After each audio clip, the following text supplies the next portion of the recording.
Olá, sejam muito bem-vindos.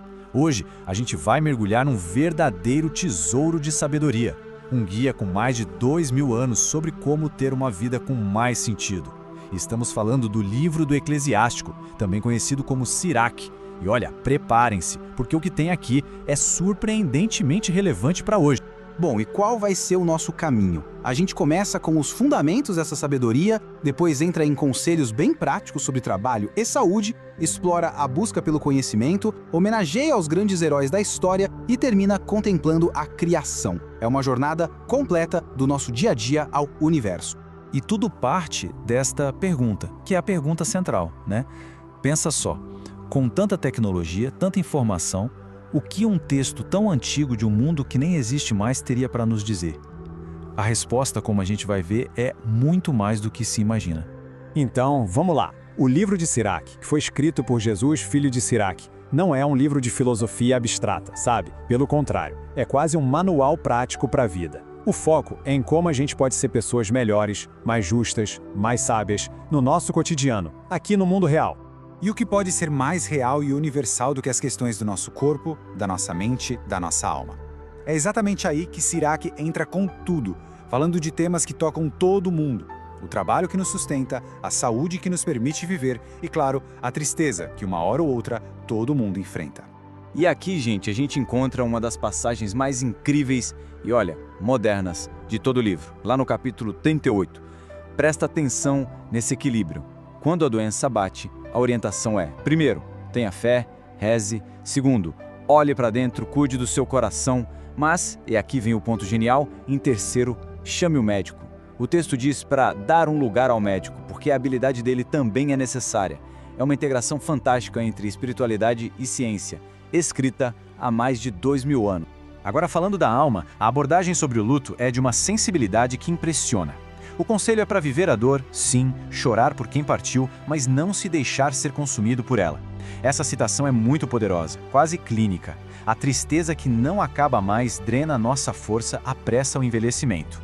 É um chamado para a gente honrar a memória de quem se foi, mas sem destruir a própria vida. Um equilíbrio que, convenhamos, a gente busca até hoje. Ok, depois de cuidar do corpo e do coração, Sirach nos convida a elevar o pensamento. A questão agora é: como a gente usa nossas mentes e nossas mãos para contribuir com o mundo? A partir daqui, a gente vai explorar a diferença entre o trabalho prático e a busca, digamos, mais contemplativa pelo conhecimento. E este quadro mostra um contraste fascinante. De um lado, o livro descreve com um respeito enorme o trabalho do artesão, o ferreiro, o carpinteiro, dizendo que eles literalmente sustentam o mundo e que sem eles nenhuma cidade seria habitada. Mas ao mesmo tempo eleva a figura do sábio, do escriba, aquele que não constrói com as mãos, mas que viaja, estuda e tenta entender as regras do universo. O ponto é que ambos são vitais. Cada um, à sua maneira, constrói a sociedade em níveis diferentes. E onde essa pessoa sábia busca conhecimento? A resposta do livro é clara: na história. É por isso que a gente tem uma virada espetacular agora. O texto nos apresenta uma verdadeira galeria da fama dos ancestrais. É uma homenagem longa, que funciona como um lembrete. A gente aprende quem é quando entende de onde veio. E essa viagem no tempo começa, é claro, pelos alicerces, pelos grandes patriarcas. São figuras monumentais, cujas histórias não são só contos do passado, mas a própria base sobre a qual toda uma identidade foi construída. Temos Noé, o símbolo da reconstrução depois do caos; Abraão, o ponto de partida de uma nação inteira; Moisés, o grande legislador que recebeu a lei no meio das nuvens, uma cena icônica; e Josué, o guerreiro estrategista que transformou a promessa em terra firme. Cada um deles é um pilar essencial na construção dessa grande história. Mas a galeria continua, e agora avança para uma era de poder, de glória e também de muito conflito.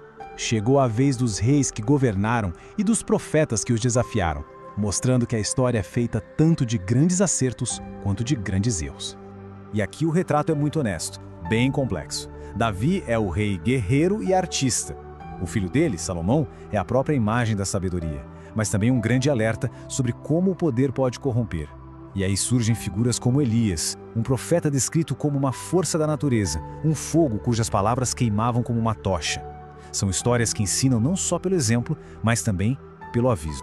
Bom, depois dessa viagem incrível pela história humana, com seus gigantes e suas falhas, o autor nos faz um convite: levantar o olhar, sair um pouco da história humana e entrar no espaço que nos cerca. Deixar de olhar para os feitos das pessoas e passar a contemplar a obra divina que está por todos os lados. Essa citação é o resumo perfeito, é um convite à admiração. A ideia é de uma simplicidade poderosa. Se a gente quer entender o artista, basta observar sua arte. E a arte, nesse caso, é o próprio universo. É um chamado para a beleza que muitas vezes a gente deixa passar na correria do dia a dia. E então começa uma verdadeira sinfonia da natureza. O autor descreve de forma poética a força do sol, a precisão da lua, o brilho das estrelas, fala da neve caindo suavemente, do poder do trovão que ecoa e da beleza delicada da geada no chão. Cada fenômeno da natureza é apresentado não como algo banal, mas como uma assinatura visível do Criador. E então a gente chega ao grande final, ao clímax de toda essa jornada. Depois de refletir sobre a vida, sobre a história e sobre a natureza, o autor resume tudo nesta frase espetacular. O resumo de nosso discurso é este: ele está em tudo. É a conclusão poderosa de que a presença divina não está só em lugares sagrados ou livros, mas em cada detalhe da nossa existência. O que nos traz de volta ao começo, só que com uma nova perspectiva. Sirac nos mostrou um caminho que une o corpo e a alma, o trabalho e a sabedoria, o passado e o presente, o humano e o divino. E isso nos deixa com uma última provocação. No mundo que muda a cada segundo, que tipo de sabedoria é tão forte, tão fundamental, que consegue atravessar milênios e ainda assim fazer todo sentido?